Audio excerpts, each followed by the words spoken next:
알아두면 쓸데많은 그리스사 이야기.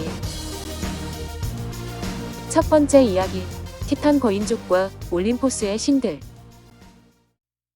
고대 그리스의 역사는 신화와 관련이 깊습니다. 과학, 철학, 예술, 문학 분야에까지 어디에나 신이 등장합니다.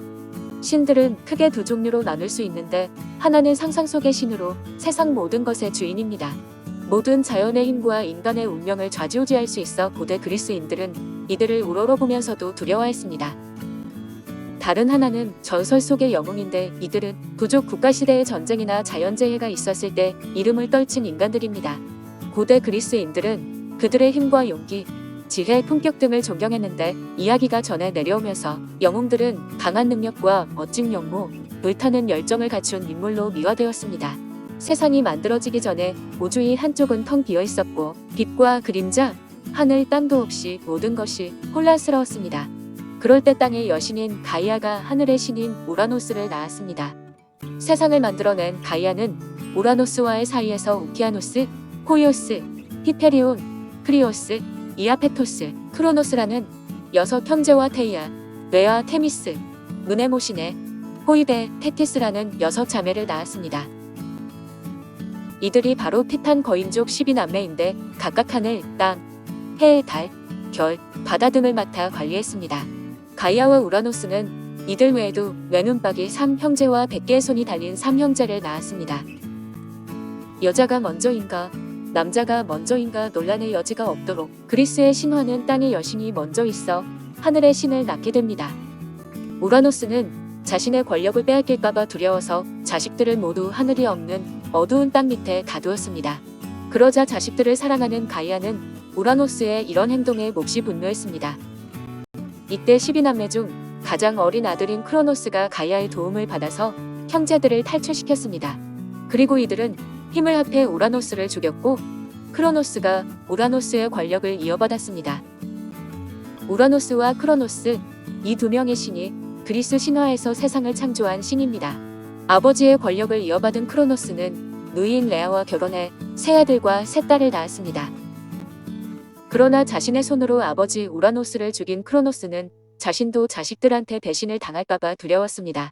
그래서 그 가능성을 차단하려고 레아가 아기를 낳을 때마다 자식들을 삼켜버렸습니다. 레아는 자신이 낳은 5명의 아이를 크로노스가 모두 삼켜버리자 너무 슬펐습니다. 그녀는 6번째로 제우스를 낳았을 때 이 아이마저 잃을 수는 없다고 생각했습니다. 그래서 제우스 대신에 돌덩이를 천으로 감싸서 아기인 것처럼 크로노스에게 건네주었습니다. 크로노스는 레아가 자신을 속인다고는 생각하지 못한 채 돌덩이를 삼켰고, 덕분에 제우스는 살아남았습니다. 어른이 된 제우스에게는 강한 힘이 있었습니다. 제우스는 어느 날 아버지 크로노스의 술잔에 몰래 독약을 넣었습니다. 그 술을 마신 크로노스는 기침을 심하게 하기 시작했고, 예전에 삼켰던 자식들을 모두 토해냈습니다. 제우스는 이렇게 구해낸 형제자매와 힘을 합쳐 아버지 크로노스의 권력을 빼앗았습니다. 그리고 누이인 헤라와 결혼해서 올림포스 산에 있는 모든 신의 왕이 되었고, 오랫동안 권력을 지켰습니다. 이후에도 많은 신이 새롭게 탄생했는데, 이들이 모두 바로 올림포스의 신들입니다. 올림포스의 많은 신 가운데 가장 널리 알려진 신은 세상의 만물을 관리하는 12명의 신입니다. 이 12명의 신은 신들의 왕 제우스, 결혼과 출산의 신 헤라, 태양신 아폴로, 달과 사냥의 여신 아르테미스, 전쟁과 지혜의 여신 아테나, 사랑과 미의 여신 아프로디테, 전쟁의 신 아레스, 전령의 신 헤르메스, 곡식과 풍요의 여신 데메테르, 대장장이 신 헤파이스토스, 바다의 신 포세이돈, 지하 세계의 신 하데스입니다.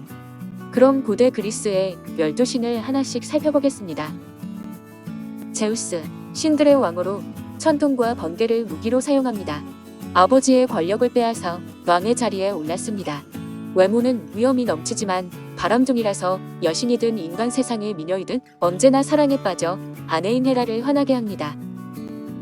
아폴론, 태양신으로 제우스의 아들입니다. 빛, 문학, 시, 노래와 음악, 의약품 등을 맡아 관리하는데 그리스 신화에서 가장 잘생기고 재능이 넘치는 신입니다. 리라라는 현악기를 갖고 다니면서 자연의 소리를 연주합니다. 헤라, 제우스의 아내이자 누이입니다. 신들의 세계에서 지위가 가장 높은 여신으로 결혼과 출산의 신입니다. 질투가 심해서 바람둥이 남편 제우스를 항상 의심하고 감시합니다. 여러 가지 방법으로 제우스의 애인과 그 자식들에게 해를 가하려고 하는데 석류와 공작새로 상징됩니다. 아르테미스, 달과 사냥의 신으로 제우스의 딸입니다. 아폴론의 쌍둥이 동생으로 늪에서 사냥하는 것을 좋아합니다. 순결함과 고상함을 상징하며 처녀들을 보호하는 신입니다. 포세이돈, 바다의 통치자로 제우스의 형입니다. 거대한 삼지창을 갖고 다니며 바다의 모든 생물을 다스립니다. 바람과 비를 부를 수 있고 종종 반은 인간이고 반은 물고기인 모습으로 묘사됩니다. 아프로디테, 사랑과 미의 여신으로 누구와도 비교할 수 없는 아름다움과 거부할 수 없는 매력을 지녔습니다. 신비한 기운을 내뿜는 허리띠를 가지고 있습니다. 헤라가 심한 질투로 제우스의 사랑을 잃었을 때 이 허리띠를 빌려서 남편의 마음을 돌렸습니다. 하데스, 지하 세계의 신으로 제우스의 형입니다. 지옥과 망령들의 통치자이며 영혼을 심판하는 권력이 있습니다. 페르세포네와 결혼했습니다.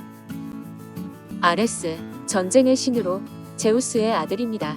결투, 살육, 히비린내, 재난을 상징하는데 아프로디테를 사랑했고 그녀와의 사이에 아이들도 낳았습니다. 이 사실을 안 아프로디테의 남편 헤파이스토스가 보이지 않는 거대한 그물을 만들어 아내와 아레스가 간통하는 현장을 잡았고 다른 신들을 불러 모아 구경하게 했다고 합니다.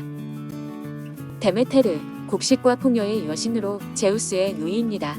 땅의 풍요로움을 맡아 관리합니다. 그녀와 제우스 사이에서 태어난 딸인 페르세포네는 지하세계의 신인 하데스의 아내가 되었습니다. 헤파이스토스, 대장장이 신으로 제우스와 헤라의 아들입니다. 태어났을 때 그의 외모가 너무 추해서 헤라는 그를 올림포스 산에 버렸습니다. 이 때문에 다리를 절게 되었는데 신 중에 가장 추한 외모이지만 가장 아름다운 아프로디테를 아내로 맞았습니다. 아테나, 전쟁과 지혜의 여신입니다. 제우스와 지혜의 여신 메티스 사이에서 태어났습니다. 그리스 반도의 도시국가 아테네의 수호신이며 고양이의 머리를 안매 또는 올리브 나무로 상징됩니다. 헤르메스, 전령의 신으로 제우스의 아들인데 발에 2개의 날개가 달려서 빨리 이동할 수 있습니다. 제우스와 신들 사이의 소식을 전하는 역할을 하며 여행자와 상업의 수호신이기도 합니다. 어릴 때 아폴론의 소를 훔친 적이 있어 좀도둑들이 숭배하는 신이 되었는데 가끔 인간 세상으로 내려와 자신을 믿는 이들을 도와줍니다. 두 번째 이야기, 바람잘 날 없는 제우스의 사랑으로 이어집니다.